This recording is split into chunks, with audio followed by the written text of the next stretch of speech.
अभी हाल ही में राष्ट्रपति ने लद्दाख के उपराज्यपाल और गोवा और हरियाणा के राज्यपाल की नियुक्ति की है। कविंदर गुप्ता को लद्दाख का उपराज्यपाल बनाया गया है।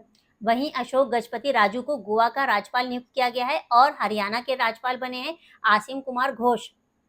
आइए जानते हैं राज्यपाल से रिलेटेड कुछ इंपॉर्टेंट आर्टिकल। जैसे आर्टिकल 153, इसमें बताया गया है कि हर राज्य के लिए एक राज्यपाल होगा और एक ही व्यक्ति दो या दो से अधिक राज्यों का राज्यपाल भी हो सकता है। आर्टिकल है आर्टिकल 154, इसमें बताया गया है कि राज्य की कार्यपालिका शक्ति राज्यपाल में निहित होगी।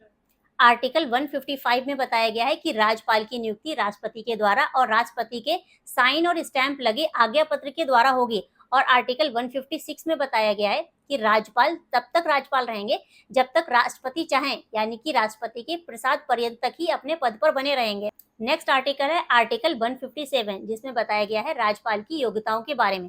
इनकी केवल दो ही योग्यताएं होती हैं। पहला, ये भारत के नागरिक होने चाहिए।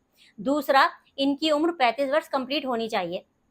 आर्टिकल 158 में बताया गया है इनकी पद की शर्तों के बारे में। जैसे इसमें 4 क्लॉज दिए गए हैं। पहले में बताया गया है कि ये संसद के किसी भी सदन के सदस्य नहीं होना चाहिए। अगर सदस्य रहते, इन्होंने अपना पद ग्रहण कर लिया, तो वो संसद के सदस्य की सीट खाली मानी जाएगी और ना ही ये किसी विधानमंडल के सदन के सदस्य होने चाहिए। दूसरा क्लॉज, ये किसी लाभ के पद पर नहीं होना चाहिए। तीसरे में बताई गई इनकी उपलब्धियां और इनके भत्तों के बारे में। चौथे में ये बताया गया है कि इनकी जो उपलब्धियां और भत्ते हैं वो इनकी पद अवधि के दौरान कम नहीं किए जाएंगे। आर्टिकल 159, ये इनकी शपथ से रिलेटेड है। अब राज्यपाल को शपथ कौन दिलाएगा?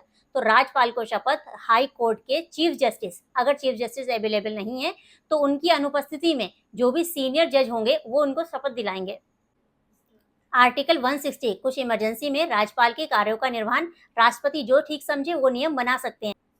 आर्टिकल 161, राज्यपाल की क्षमादान शक्ति। आर्टिकल 162 में राज्य की कार्यपालिका शक्ति का विस्तार के बारे में इंफॉर्मेशन दी गई है। 163, यहाँ पर बताया गया है कि राज्यपाल को सहायता और सलाह देने के लिए मंत्रिपरिषद होगी, बट जो मंत्रिपरिषद होगी उसके जो हेड होंगे वो मुख्यमंत्री होंगे।